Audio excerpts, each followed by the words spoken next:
Hello and welcome to another episode of Invisible Walls. I'm Ryan Stevens and I'm joined by Daniel Bloodworth. Hey. And Marcus Beer. Are we talking about Zelda today? I don't think Zelda is on the market. Okay. We are going to be talking about the Tokyo Game Show, which has been in a steady state of decline over the last couple years. And even with new consoles, I think it was not the biggest blip on the radar. There's a couple of cool things. I stuck around and watched some of it, watched the Sony conference and a few of the Sony demos. conference was pretty underwhelming. It was translated. It was. Yeah, there was not really much in the way of new info, and what was new, people had to reconfirm later because the translators were so bad. But they had the same cameraman as from Gamescom, though. no, they had a worse camera. But we'll get. That wasn't actually the Sony conference. You're talking about the stage show? The Metal Gear was pretty amazing. But yeah, at the Sony conference, the two things that they did do that were worthwhile, they actually showed off the PlayStation app and how it could do the second screen and stuff like that. So developers can kind of tap into that, similar to Smart Glass. Mm-hmm. And then they actually showed off using the remote play on a PS Vita TV, which, even though you saw it in action, it wasn't really anything different. Yeah, I mean, new. you could stream stuff from your PS3 to your PSP back in the day too. So- Not that anyone, did you ever do it? I didn't do it. I know there are people that do it. I actually It's- found my PSP yesterday. I was clearing out my games room How and it was dusty? buried. And actually, no, it was in one of those like heavy protective, solid cases. Oh, okay. And I pulled it out and I then put the Vita next to it. And the PSP was tiny.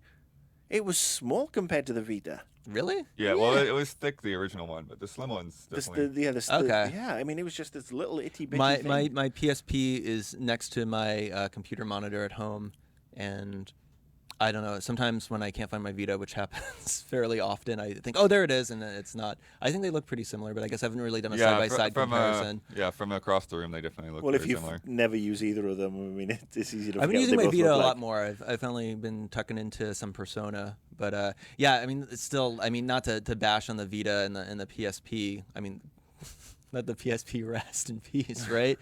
There's still not all that much that's on the horizon that I'm interested in. You want to give an update on Killzone at all? Yeah, if we could ever get, well, part of this is our fault because we can't get Wi-Fi to work that would let us play multiplayer here.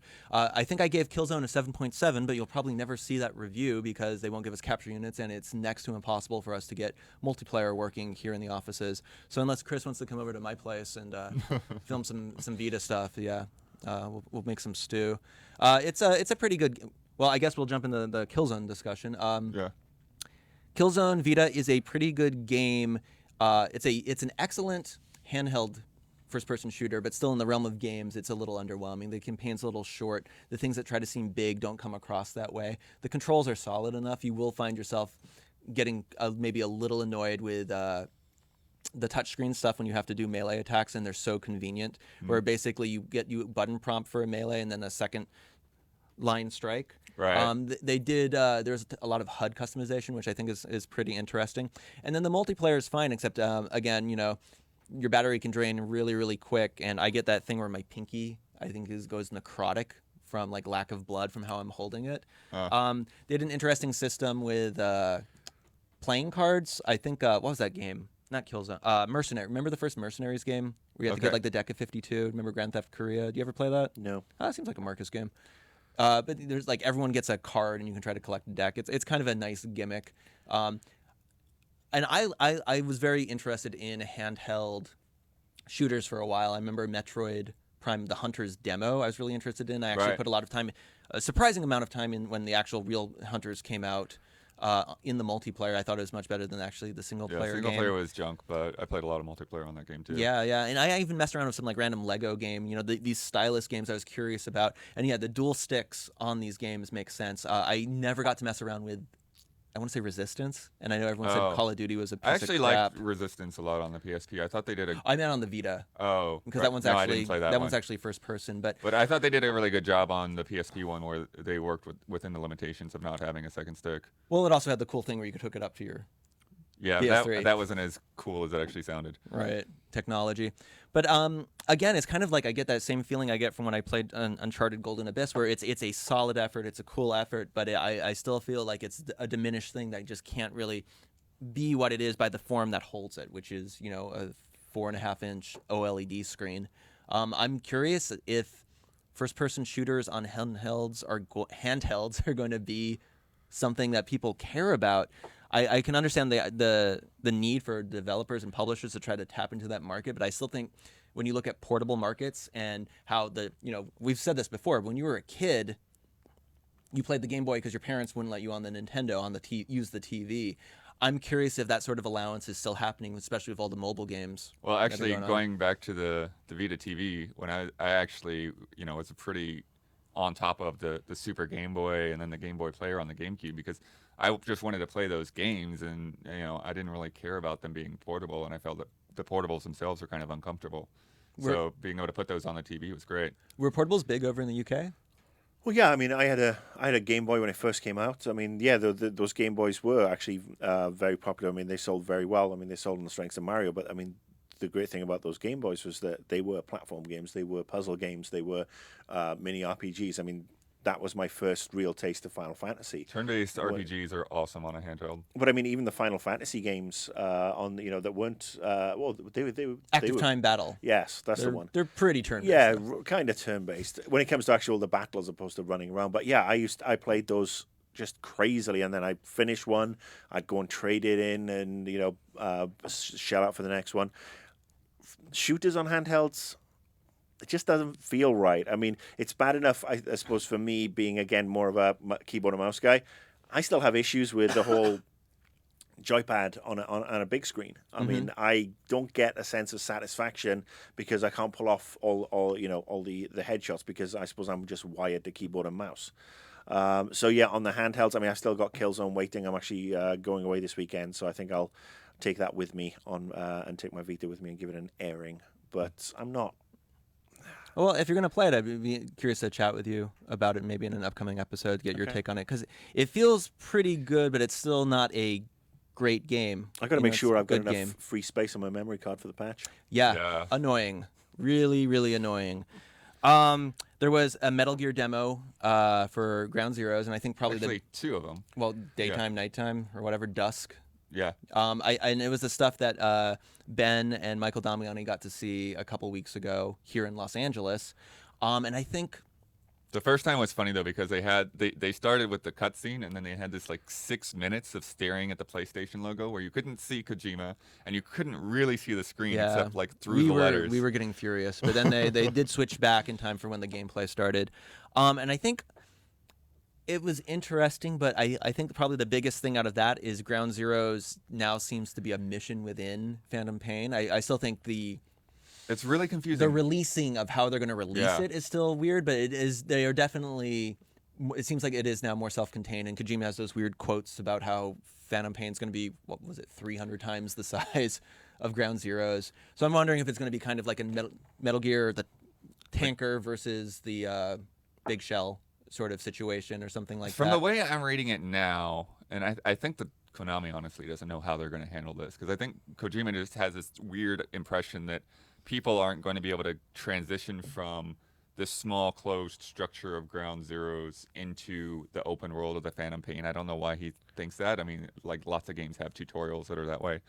But I feel like that's interesting. I feel like it's more along the lines of like Gran Turismo 5 Prologue, to where they're going to release this game that's essentially the same game, but you have the beginning of it that you maybe pay a lesser price for, and then Phantom Pain comes out, and you're working within the same systems, but in a grander scale. Well, let's going off that bit of speculation, which I think is definitely plausible. I mean, do you think that sort of double dip is, Marcus? Do you think that sort of double dip is acceptable? Is it okay No. if they're so structurally different? Like, is having different art assets and a different plot line, is that enough to differentiate? If it's a different game, it's a different game. If it's if it's something like 10 hours of gameplay, and it is this different game, different art style, whatever, and leads in, well, that is actually that I don't have a problem with, because it is a different game. If this is going to be basically, this is the 2-hour prequel that we're going to charge you $40 for, no, I'm not very happy with that. But again, this is Kojima, this is Metal Gear. Who knows? Seriously, I mean, we could toss a coin in the air and still get it wrong. It'd land on its edge, right? Yeah, and we'd still be wrong. Yeah. Because I mean, the TGS demo was billed as Metal Gear Solid 5: The Phantom Pain, and all they showed was the Ground Zeroes. And it says it says Mission Ground Zeroes. But didn't Dead Rising do this though with Case Zero? Oh, yeah. Kind of. That was that, but wasn't that? And it was like $5. It was a $5 It was really DLC. cheap. I felt like people were generally really happy with that, getting that micro Dead Rising experience. And I think as well. Kojima's biggest problem, Konami's biggest problem, is communication. Oh, They are not very good at it with regards to sharing out to everybody what their overall goals are. And if they can tighten up on that, there's no reason why Ground Zeroes as a standalone game can coexist with the next one and serve the purpose. I mean, who wouldn't want an 8 to 10 hour Metal Gear Solid experience that's different to and then you play it through, and then 3 weeks later or a month later you've got this big full game, this other game coming out that's full price. Great prep, smart marketing, smart communication behind it. It could really, really work and give people what they want. And then the next year they release the complete edition. Which, whatever. I mean, if Skyrim can collect everything or Exactly. Dishonored, that's fine. I'm fine with that. There's no problem with the Game of the Year edition. It's just they've got to handle it properly. They can't just handle it like a price gouge. Yeah. I think it could be really interesting. Again, the demo, maybe because I had seen the demo at PAX in person already. Right. And Nico has the worst video. You think our video player is bad? Check out Nico. We got kind of blamed for that too, for reposting. But I think it looked interesting. But having come off of GTA, which yes, you're limited with your verb actions, but the size of the world, and obviously Snake has a lot more things he can do. I was impressed, but I wasn't literally blown away. And Did you watch the daytime one too? No, I did not watch the daytime. So the daytime one he did completely differently. It was actually kind of crazy because the night one, they're sort of showing the stealth mechanics and seeing the guards through walls and things like that, and extracting this guy to the helicopter, and then you see the helicopter fly over the base where it's getting shot, which I don't know why they did. In the daytime one, he gets up on this sniper tower and starts sniping guys, and then what's really interesting is I guess he's showing that you could still get through it if you lose the helicopter, because what he did is he took the helicopter and he directed it to the center of the base. So it just sat there and got shot up and blown up. Mm-hmm. And then he had to escape the base without the helicopter. And so he did the battlefield thing where he puts a landmine on the ground while the tank's chasing him, and then the tank gets blown off a cliff. And then he jumps into a Jeep. I have to watch this video. And drives through a roadblock. See, I assume they just did the same thing. No, they did it very different. It was a lot more interesting. But it's very not so much Metal Gear. It was way more action focused. I think we'll save the deep down conversation when we talk about the beauty of microtransactions a little bit down. But let's say I think the Office mood has done a 180 on deep down after seeing the gameplay stuff. Where was the Office move? Where was the Office move before? Very pro. I mean, after the PlayStation 4 reveal, and then even the weird pre-TGS press conference, I think everyone was really feeling the vibe. But then watching continuous gameplay and some of the stuff, and even the demonstrations by Capcom themselves, which were a little better than the gameplay from the booth. On another side, and I know it's not everyone's favorite game, but you did end up putting some time into it, is Dark Souls. Yes, I did. Dark Souls 2, and we won't dwell too much on this because I'm sure we'll probably do a whole big thing. We have a lot of people out this week. The Dark Souls news was pretty interesting. I think I actually heard you scream. Across the Southland, 25 miles away, I heard this beardy kind of squee Dark Souls. A little more girlish, yes. I think. A little churlish, girlish. My voice doesn't go that high. Yes. Never mind. I was gonna make a self-effacing joke. I think the one really big thing out of that is that stats are gonna be. I hate games that have statistics and they're useless. I feel like that's one of the problems I have with Diablo, or min-maxing in general, where I'm only going to focus in strength. All of these stats are going to be tied to more things. So I think they said intelligence may increase your fire damage and stuff like that. And then there's all the crazy online talk about phantoms and whatnot. It sounds like they are definitely taking the game seriously. As much as I love Dark Souls, its savage difficulty is never really one of my selling points. I love the sense of accomplishment, but it being difficult for difficult's sake is not something that I ever said was a really cool thing. I like the actual things that go into making it difficult, and some of the choices they're making for difficulty. I'm in the minority in the office on this one, but a lot of people like that, and you're going to be losing health every time you die, semi-permanently losing health every time you die. Phantoms will be less friendly, but I think with the moving from peer-to-peer to servers. Hopefully online is just going to work a lot better, and there'll be a lot more chance to play with your buddies. But I'm wondering if it's going to be a little too online, where you could still kind of be that solitary experience if you kind of wanted it to be, with just off chances of being invaded and Drop in, drop out whatnot. co-op. I mean, it sounds like it's going to be a little more like that. I don't think it's going to be that friendly. I don't think you're going to have like friend codes, but maybe with the weird covenants and stuff, maybe, who knows? I guess the beta is going to launch really, really soon. And supposedly a little Namco Bandai fairy told me that, birdie, I should say, told me that we should definitely be getting. Namco Bandai can have fairies. Yes, there's some fairies, but there are also some birdies as well. Okay. Some Pac-Mans. And then we didn't actually talk about Killzone Wait, Shadow. what did they actually tell you? That will probably get some beta Oh, okay. access. And then finally, I think the other thing that we kind of were, I mean, there weren't too many. There was definitely some niche Japanese games out there. Like, what was that stupid one with the girls' clothes falling off? Oh, well, that's Every for Vita. Japanese game Oculus ever. Trip. Yeah, I mean, there's definitely some of that weird Japanese stuff, but I feel like as the world gets smaller, as the internet gets bigger, the idea of a wacky Japanese game has kind of lost its appeal a little Yeah. bit. Like, I remember when I played the beef bowl, what's the place called?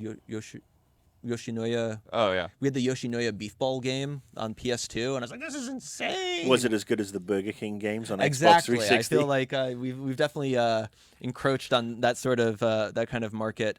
And it may sound like I'm a big Killzone guy. I've never played Killzone 1, but I feel like Killzone Shadowfall is looking pretty decent. Yeah. I know they released they leaked the season pass stuff, even though like multiplayer maps are going to be free. I guess like co-op maps won't be. So there's still some scumbag stuff there. Huh. But There's a lot of scumbag stuff happening right now. I think, there's Batman Arkham. Was it Arkham City Origins? They've just announced that the Nightfall pack, I think, is only PS3. I'm getting less and less enamored with this whole, pre-order, season pass, blah, blah, blah. Right. It's like, give us the game. If you want to charge us for some extras, charge us down the line, then release the entire thing all in one go. Enough of this crap about having to go to Best Buy, Target, Yeah. Walmart, Amazon just to get there, No, to try and get all that Or stuff. like you're saying, one thing on one console and something on something else. Yeah, I mean, it's ridiculous. The only people, honestly, now who should be doing exclusive content for a one console is the first party. Everybody else should get that, the best possible experience, but all the gameplay stuff that everybody else what do you gets. mean by that? I'm sorry, I'm not following for Well, the first no, party. I mean, if let's face it, the only time you get exclusive stuff on, Last of Us on PS3, it's not going to come to 360. But if there's a game that is multi-platform, like Right. Batman, that comes out on 2 different systems, Uh-huh. 3 or whatever, everybody should have that same experience and have the option to get that full game experience. And then the graphic fidelity, the audio, loading times, whatever, they will rise up and down based on the quality of the hardware. But I'm give in them the favor of- frigging game. I'm in favor agree. of, say, like on the PlayStation 4, if somebody, wants to put in extra features, like using the touchpad and things like that. But yeah, actual like mission content, like that doesn't really have any. Yeah, I think that the benefit for zenith of anyone. this was, I think, like Gears of War 2, if you pre-ordered, you'd get like a golden gun. Yeah. So it's like, oh, you showed that you pre-ordered. It's not really content. Like, I would even say, to a degree, costumes aren't really a content, though. I have been so tempted to buy Batman the Animated Series skin for Batman because it looked so cool. But I'm not going to spend like $5 on something that's like all visual. But I'm part of the problem. When Assassin's Creed 2 came out, I bought it at Best Buy so I'd get the extra Assassin's tomb. I mean, the only way you're going to vote on this stuff is you vote with your dollars. But I don't know if you saw the South Park just got a release date for December 10th. Yes, it did. Post Black Friday, interesting. But you reminded me. They did it with Far Far Cry Cry. last year. He actually brought that up originally. Yeah. Oh, Yeah. really? Yeah. Um, So that's interesting. But did you see pre-order now and you get 4 special kids who do extra cold damage, extra this? Yeah. If I pre-order, give me a physical object. Don't give me any of this virtual. Well, you Yak. get an Eric Cartman wizard on the ultra mega sexy edition. I'm more concerned about the game. Oh, I think we all are. I mean, you and Mike saw it at pre-E3. Chris. And sorry, Chris. And right, it's like Well, I think the big thing I got out of your guys' first take was Did I- the joke's funny the first time, but when you hear the joke 17 times for every combat, Did gets that a little first old. take ever air because it was a No, particularly because we were negative? waiting for. No, you're right, because we were waiting for footage. Yeah. And footage never game. Because I mean, the first take, You're totally correct on that. it was one of those things that we just sat down and it was tough to, it could have been just a bad demo, but I tackle this a little bit on Annoyed Gamer tomorrow. Obsidian do great story. They also get bullied by publishers. But they do. I mean, they do some amazing story. They're not exactly brilliant when it comes to handling perhaps some of the tech aspect. I'm hoping that Obsidian have pulled it out. The best episodes of South Park are the ones you can rewatch over and over. Season premiere this week, not one of those. But the Raising the Bar episode, that was a brilliant one. That won an Emmy. I'm hoping that it's the AAA ones where you can go back and have some replayability, because I don't want to be getting 5 hours into this game and wanting to turn it off because it is like a bad episode of South Park. It's got to be something good. So yeah, we'll see. But the way it's been handled by both THQ and Ubisoft with regards to not giving people a chance to play it is really, really worrying me. What's your? Do you have an all-time favorite episode of South Park? Do you have a least favorite episode of South Park?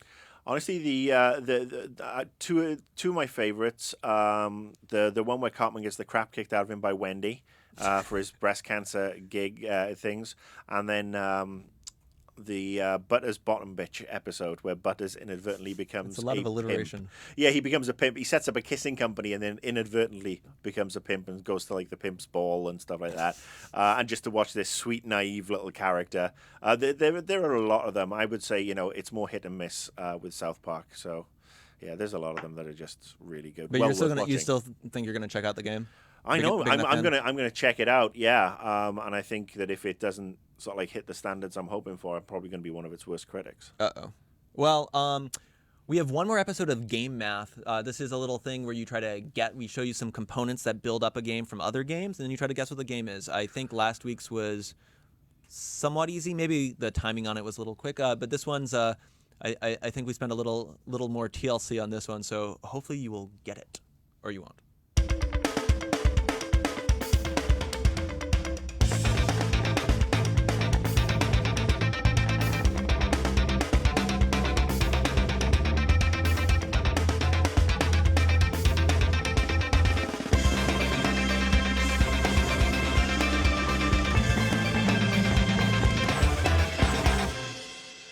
Well, did you guess it? Anyway, Brothers is an awesome game, and everyone should check it out. I think it's out for PS3 and PC at this point as well. Oh, yeah, so, I think it's on PC for sure. Yeah, so Microsoft's Journey had a very short window. I think Chris was calling it Microsoft's Journey for a while. Chris, you're getting a lot of off-screen screen time in this episode. Yeah, there he is. Valve. They have 3 announcements this week. We're recording this on Thursday, so we do not know what the third one is. I'm starting to think this is one announcement. But well, considering what the first maybe we'll get into the PR side of this, but I think this long tease is okay. I think the announcement of the operating system on Monday did kind of lead into the announcement of the various hardware configurations, which we kind of already knew, but now it makes a little more sense. I've always been saying the big problem is you have to give Microsoft money to run Windows, right. And DirectX is such a thing. It's such a big component of things. But obviously Dota is on. I know it's on Mac. I'm assuming it's on Linux. I don't know if they're going to backtrack on all. I mean, I know through Wine, the Linux emulator, people can get all sorts of games to work. But I mean, is this a game changer, or is this a lot of the PC enthusiasts just kind of getting overhyped for something? Because I mean, obviously the Ouya came out, and that's kind of blipped. I like the idea of the Steam OS. I think there's a lot of people who would love to not have to deal with Windows and Windows 8 in particular, because I am now dealing with that on my new laptop. I've got Windows 7 on my desktop, and that's fine for what I need. Mm-hmm. But Windows 8 is a diabolical disaster of if you're a gamer. So the idea of installing an iOS and being able to partition your drive and switch over, that's really cool. The whole box thing, I think that is unfortunately going to be an exercise in ego for Valve. I don't think it's going to do very well. It's certainly, if you're going for that PC demographic who've already got good rigs, they've already built or bought or whatever, are they going to spend another almost $1,000 just to be able to stream that stuff to their living room TV? When a lot of them, like me, actually play on a 40-inch plasma anyway. I mean, that's what I do. I just hook all my consoles in there and I switch HDMIs. Yeah, actually, I do the same thing. I just use my monitor for my consoles. Yeah, and yes, they've got this. You can, music, videos, TV shows. Again, I've got a $99 Roku box that does that in my bedroom, and on my TV can actually handle all that built in because I've got a smart TV. And now you see, I think Samsung are actually coming out with a box you can attach that actually upgrades your TV. If it's not, a regular smart TV, TV. it's a smart TV. And Google put out the Chromecast. Yeah. Plugs right into your HDMI, $35. But I think you do a good point because you're talking about yourself. But I'm curious, obviously Xbox One in particular is fighting, like the battle for the living room is not just to be a game console; it's to be the entertainment hub or whatever other sort of keyword you wanna sling like mud. And you said you had a Roku box. I do have a Samsung TV. I almost never use the apps. I mean, I've messed around with Hulu and stuff, but usually I just use my Xbox or PS3 because they're already connected as well. I'm just more used to that situation. I'm just curious, is Valve actually also positioning to get into the living room wars? I think, I think that's the whole Yeah, purpose that's what they of it. want and to you do. talked about you, and there's obviously, whatever, at any given point, 4 million people logged into Steam or something like that, concurrent users. But is this like can they be two-faced? Not two-faced. Is this almost like an even split, though, where they can try to grab their rabid fan base? There are a lot of Valve fanboys. There's a lot of people who enjoy what Valve does on a lot of levels. I am a Valve fan. I mean, and it's kind of like how the cult of Mac, right? Yeah. Like people buy Apple products even if they don't necessarily need them. Honestly, that's my pet peeve sometimes is like when there's a game out there and people will like, oh, I'll put my vote on Greenlight. I'm like, you can just buy the game. It doesn't have to be on Steam for you to play the game. Or you can get it so you can play it offline if you buy it from like Good Old Games instead of like I bought something once on Steam. I'm like, why did I buy this on here and when I could have played it so much easier? But can Valve reach the common folk? If you go into Best Buy and you see 4 different Steam boxes, because it's going to have a bunch of different manufacturers. Well, yeah, the family sharing I think is a big part of that. The controllers that they're talking about is a big part of that. You really think it's going to be that pricey? It's down to price. It's down to price. I mean, look. Did you see? I think that they're going to have multiple price points. I think they're going to have a streaming box that's going to be really cheap. Define really cheap. Sub 300? Yeah, I think they can do that. I think if it's just going to stream from your other PC, I think they can do that. All right, so $299 for and look, I'm a PC gamer. $299 for a box you can attach to your TV to stream from your PC. When $100 more, you can get yourself a PS4. Okay, but here's another scenario. Steam sales. Yes. How can you bring Steam sales to the people that do not know about Steam sales? But here's another scenario. Say, okay, I know for Witcher 3 next year, I'm gonna want to play it on PC. Because my save files are already on PC, I want that decisions to carry over. I'm gonna. But I need to get a new PC. So I'm going to get a new PC probably, but then I have my old PC. Well, I could put SteamOS on that and use that as my sling box. You know what I'm saying? With the OS, so you're you interested. can do a lot. You're interested. I mean, it's honestly my situation right now. It's probably not something I do, but maybe when I do have a family, and it's like, okay, I want them to have access to games like Plants vs Zombies and Team Fortress or whatever, and they could play that stuff in the living room.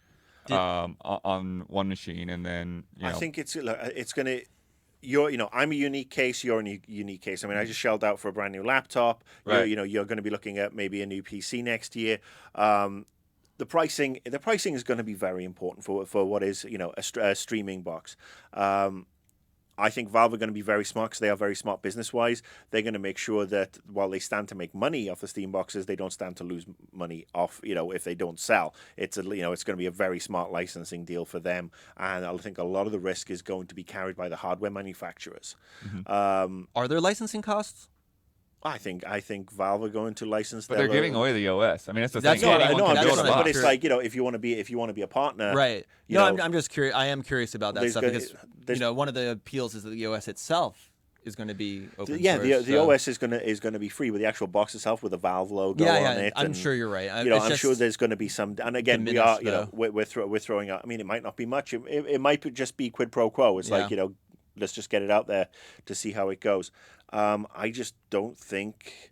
Unless they have very, very modest goals for this one. I don't think that it's going to make the dent that everybody thinks it will. I mean, Ouya was a prime example. That one, a lot of people like, this is so cool. I'm pre-ordering this day one, and oh my God, it's a piece of shit, and the games are actually crap. And it's like anybody who looked at the videos. But I think that's the difference, right? No, but if anybody looked at the original, I mean, and yes, the quality of Valve and the quality of Ouya are night and day. But I also think that we are now talking about such a congested space for this living room experience, and you're talking about PC gamers who are probably the most hardcore of the hardcore gamers, because they are it's the PC master race. And unless if they have a TV in their living room and their PC is already connected to it, why need this thing box? So not a dent, or like, I mean, are you saying like under like zero market share or very small market share? I think it would have a very small market share. I mean, really? Okay. But it there is this one thing that is floating out there that we don't know about yet, which is the third announcement, and it's Half-Life 3. Well, I think it's just a picture of the box and the controller. But that's if it's the picture of the box and the controller, then it's like, thank you, Valve, you've wasted our entire week. I don't know if it is going to be Half-Life 3, because I don't think Valve can count to 3. Left 4 Dead 3. I don't think they can count to 3. Dota 3. They have a lot of threes they could line up. Portal, Left 4 Dead, Portal, Dota, yeah. Half-Life. They have 4 products they can get to 3. Ricochet. They teased 3 releases three announcements this week. But let's face it, announcement 1 and 2 were basically the opposite halves of the same coin. Yeah. So they're actually this is going to be I think there is a law that Gabe has implemented that anybody who counts up to 3 at Valve gets excommunicated or circumcised or castrated or just beheaded. It is a very popular number. Not with him. Yeah. He doesn't like it. I'm kind of torn on the impact of it, because on the one hand, it doesn't really feel like it should have that much appeal. But on the other hand, why does Steam have any appeal, right? It's the way Steam has taken off and sort of taken over the PC market. It was a Trojan horse. Yeah. You had to have it to play Half-Life 2. Yeah. So yeah, but it's evolved a lot more from that. A lot of people have pulled in from the sales, and I think if they can market those sales the same way, but I think it would be interesting. Valve gets a lot of passes. They sell you funny hats in Team Fortress, and no one complains. Yeah. And it's a very draconian system. It is, it is a closed-off Dota system. has that stuff too, and didn't even Portal on the PC? I'm trying to remember. Like, it was so uninteresting. Well, this is a good segue to GTA 5 is supposed to have. Let me just finish. One more thing. Sorry. If Half-Life 3 is going to be Steam OS only? Steam box only. If it's OS, I don't know. People are going to fucking riot in the streets. With OS only, that's actually not too much of a problem because people can partition their drives, install a second iOS. That is the beauty. Pretty nuts. Well, it's not exactly easy to do, but it is something that people will figure out how to do, and that will be within Valve's best intentions to best interest to promote that. If it is a Steam box exclusive, then all the goodwill in the world won't save Valve, because they will get a fucking roasting from so many people from here on in, because I am not shelling out for a Steam box to play Half-Life 3. Yeah, I kind of don't think that's the direction they'll take. No, they seem to be very much into the open nature of this. Well, it probably isn't, but it's what Microsoft Half-Life 2. It's called Halo. Half-Life 2, you had to have Steam. Yeah. So I would say it's within the realm of possibility, but unlikely. But the segue was GTA 5, GTA Online launching next Tuesday. God willing, we'll be doing another live stream for 2 hours after our 24-hour one. We have 2 hours left in us. If it works. I hope you're not looking forward to doing any heists next week. I think we'll be lucky if the servers work. Yeah. I mean, Social Club has still continued to be. Didn't they say spotty. that the some of the functionality isn't actually going live for another week after Well, that? they said it's supposed to be 500 missions, and I think the mission creation at the start because you can make your own stuff, is only going to be. You can't create your own deathmatch. Yeah, just deathmatch and races. I think they said at the beginning they'll be adding to it. But one of the things I thought that was really cool. So I like the idea of what I call. I'm doing the hand thing. Sorry. I like the thing of what I call like Korean MMOs. And Phantasy Star Online actually I think is actually the precursor, which is not Korean, but the idea of an MMO that is always instanced, so you can play with a lot of people. It is kind of like a lobby, so it is a little weird, but there is this level of persistence, be it your gear, your money, or whatnot. Dark Souls, again, does that to an interesting degree. But GTA is online where you do have this persistent character, right? And there's going to always be 16 people in your world, but you can have your own apartment, and they'll do instancing if the guy has the same apartment as you, but you can look out the window and still see stuff happening. Really cool. Your money matters, like they say you can get, if you looked at the achievements, if you get mugged and then you kill the person who mugged you, I think that's an achievement or something in GTA Online. But the idea that you want to run to the bank and like deposit your money so you can save a car and put it in your garage and then have it disappear, that's another story. I think that's cool. I think money is going to be a big thing, and I thought that was going to be interesting because usually the economies don't really matter in a lot of games. But now it looks like you can just spend your way to whatever you want. They matter. It still hasn't been official, but the Reddit, a little background. Some guys data mined, some guy on Reddit data mined the resource files on GTA and found graphics for basically like credit cards or cash cards for like $100,000 up to like $1 million or something. I think they actually did talk about that, didn't they? Yeah, I think have they have come said on that record you now? can actually use cash for stuff, but it's not going to be. You I think buy it's cash with cash, something like Yeah. that. Yeah, it's more of a upgrades, paint jobs, that sort of stuff. But I'm not sure if it's ultra seismic stuff. But before we get to that microtransaction bit, which is obviously going to be interesting, I'm really worried about GTA Online actually making it and being any use next week. The Rockstar Social Club, nightmare to log into. The iFruit app. They updated it earlier this week to fix connectivity problems. Well, they certainly fixed them for me because it doesn't even recognize my username and password anymore. Red Dead had really iffy online launch. I actually don't remember GTA 4's online launch being bad, but I honestly don't remember it at But all. that was really limited.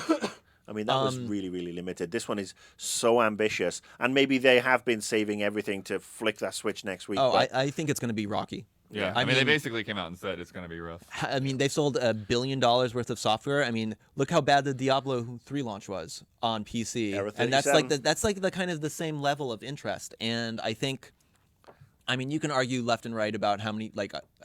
I guess on PS3 it won't matter, but you can argue on Xbox. Oh, all those. Large amount of those people don't have gold accounts. There's going to be a lot of people wanting to log into GTA Online within the first 24 hours. yeah. A lot of people who've completed the game and want to go off and do this stuff, and it's going to be Star Wars: The Old Republic bad. It's going to be Star Wars Galaxies bad. It's going to be Diablo 3 bad. But give them a week. Hopefully they'll spend some of that $1 billion on servers. Look, I want it to be successful. I want to be able to log on and have a seamless experience because it's actually an aspect of multiplayer gaming that I'm actually interested in. But this also leads to them always saying that it was a separate SKU, and with these microtransactions, will the world of GTA Online be available to people free of charge? And that's again deep down, I think the real reason is that it went free to play. It looked very monotonous. There was some okay stuff they showed with co-op and falling down. Don't want to stick on deep down too much, but Yeah. these bigger games going free to play does not seem cool to me. I just had a great time with Card Hunter, small game. Our Login- buddy Tom Ole's doing some PR The for it. login times for I mean that's it takes half an hour, 45 minutes, 2 hours in some cases to try and log into Card Hunter because it's They've so had server successful. issues. Yeah, And it's just it is the fun nature. game. It's Fun the game. nature of the beast. I will say to Card Hunter, it has something I wish every single free-to-play game had, and that is called what I would call the. If I was to pay money for this game regularly, its price would be this. And for Card Hunter, it's $25. It unlocks all the dungeons, gives you a little bit of currency, and unlocks a lot of the characters and stuff like that. I know a lot of people were complaining for Plants vs. Zombies. They wish they could have just, EA, take $10, let me have the game.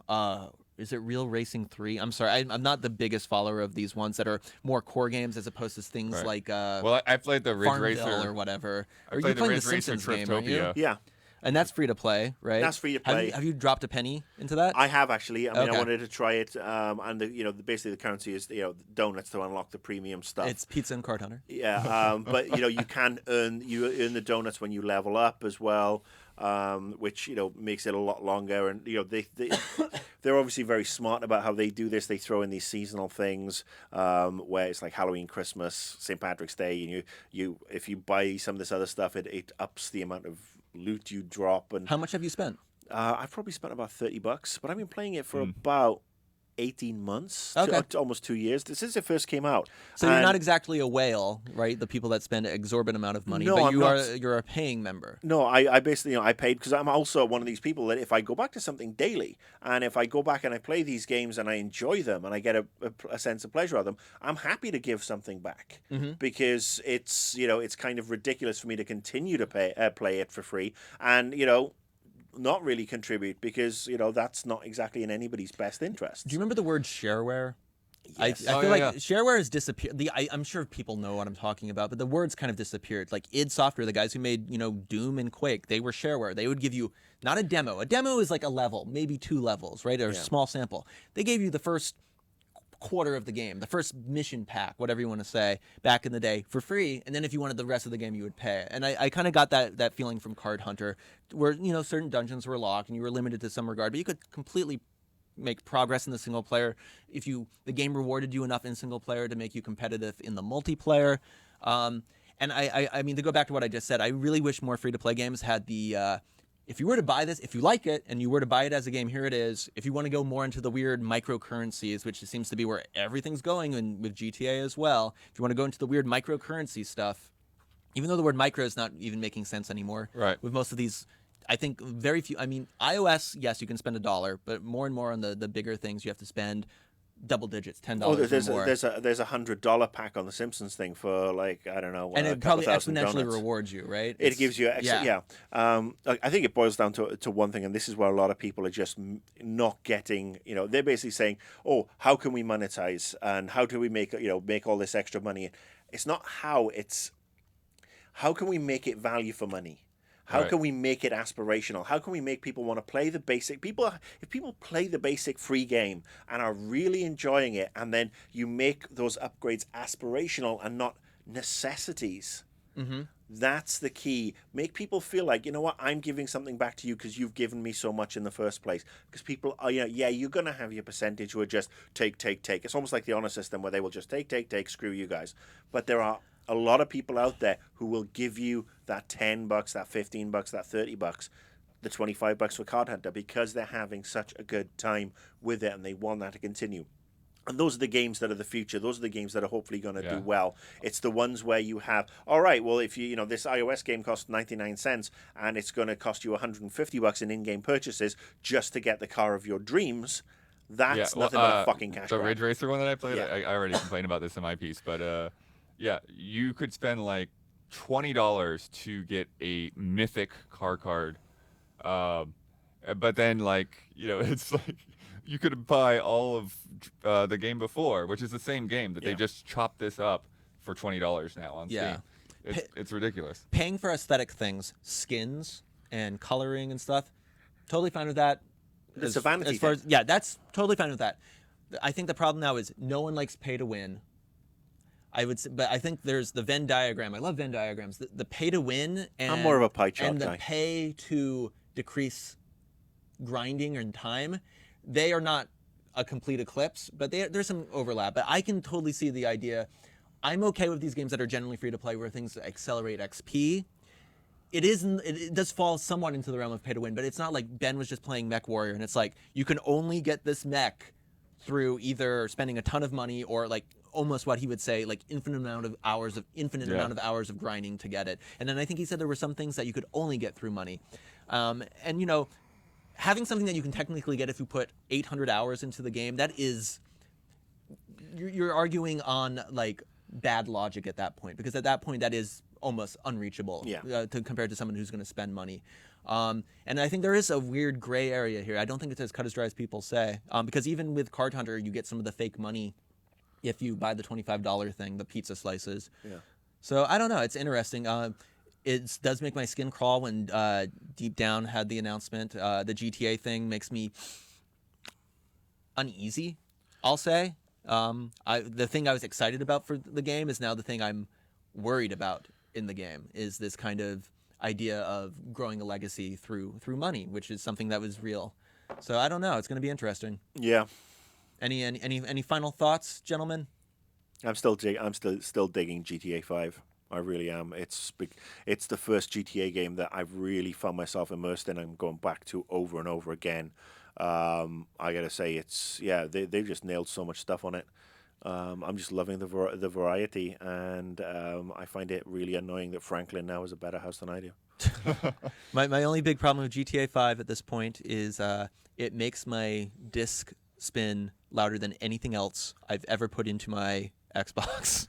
I'm playing on the PS3. I'm perfectly happy with my PS3, by the way. Yeah, I heard there is a trick to install the second disc where it doesn't mess things up, but I haven't looked into that, so I have to check it out.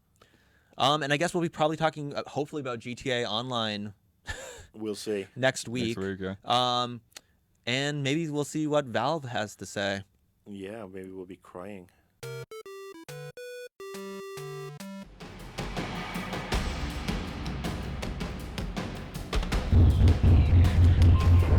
If you have a need for speed but hate to turn the wheel, then I have the game for you. This week's indie pick, Race the Sun, puts you into the cockpit of a solar-driven racer as you run screaming across an infinite expanse littered with shapes and other nasty walls. This runner keeps you on a razor's edge at all times as you try to pick up points and power-ups to keep the sun up in the sky for just a little bit longer. Throw them some green light love or just buy the game from their website right now. And that's the Indie Game Manual Pick of the Week. For news and picks, tune in every Tuesday for a new show. Well, until next week, I'm Ryan Stevens. This is... Say your name. Daniel Bloodworth. Say your name. Say your name. Exactly. Thank you very much. Thank you, Mr. Yoshida. Thank you.